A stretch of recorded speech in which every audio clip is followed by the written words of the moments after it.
Hello Planet Poke viewers, my name is fearlessfearow and welcome to this mini-series that I will be doing called All-Star Pokemon Teams. This series will be dedicated to letting you all know what the best in-game Pokemon team is in every single game, starting from the first generation all the way to the 5th. Keep in mind that this is my opinion, and if you disagree with something, be sure to voice your opinion down in the comment section below. Now, without further delay, let's begin with Pokemon Blue. For the starter of Pokemon Blue version, I usually go with the water-type Pokemon Blastoise. I picked this guy because not only is he the mascot of the game, but he is pretty bulky as well. Blastoise remains to be one of the most balanced water-type Pokemon in the game. With the exception of speed, it's got all the right stats to knock out all those ground, rock, and fire opponents. Now for the moveset. The first move I would give this Pokemon right away is Surf. You'll be needing it to get through the game, and it's a really good stab move as well. The second move I would put on Blastoise is Ice Beam. Be sure to pick this up at the top floor of the Celadon department store, because you'll be needing it.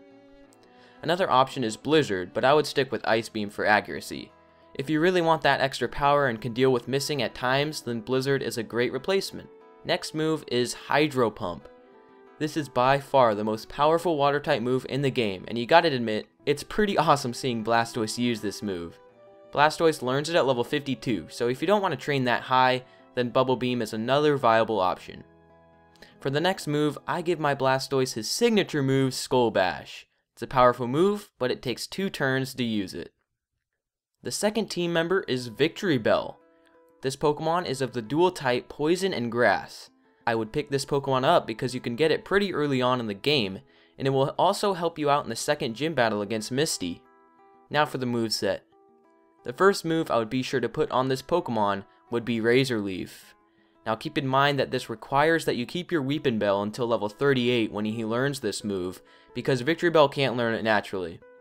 It is definitely worth it in the end to have this move because it gets critical hits so often. After you beat Erica for the 4th badge, you will be getting TM21 Mega Drain. This is a perfect move for Victreebel, and is second on this list. The third move is Sleep Powder, just to get those annoying Pokemon put to sleep in case you need it. And the final move is Cut, which is just a filler move, and it will be needed to get through the game. You can obtain a Bellsprout in Route 24, which is right above Cerulean City.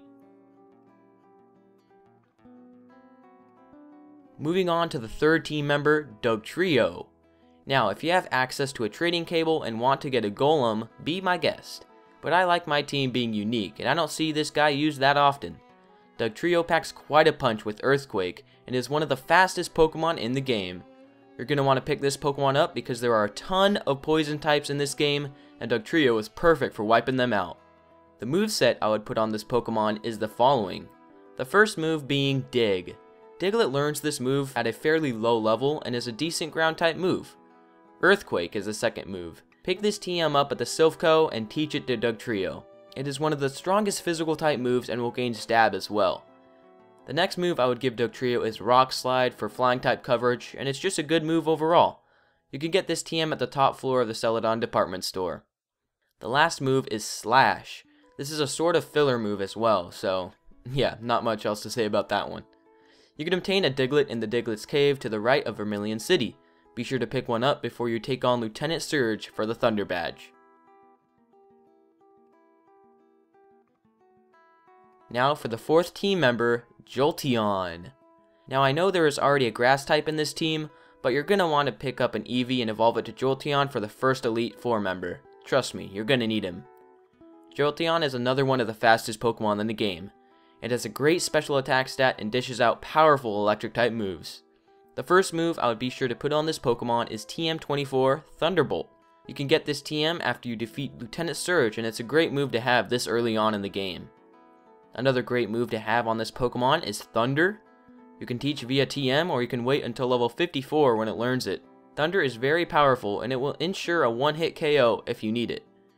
The next move is Thunder Wave. The good thing is Jolteon learns this naturally at level 40, so you won't be needing to waste the TM on him. The next move I would put on Jolteon is Pin Missile.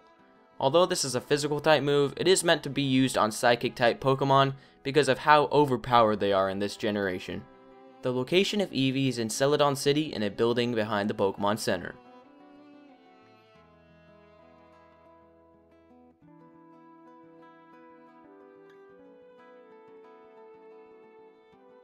The 5th Pokemon on this list is Dodrio. Now, like I said before, I like making my teams unique, and I don't see this Pokemon used that often. It has a higher total base stat than Fearow, but doesn't quite make it past Pidgeot. But the thing that sticks out to me most about this Pokemon is his amazing attack and speed. If you want a flying type that is fast and hits hard, this is your guy. The first move is obvious, Fly. It's meant to help you get around, but it can also pack a punch.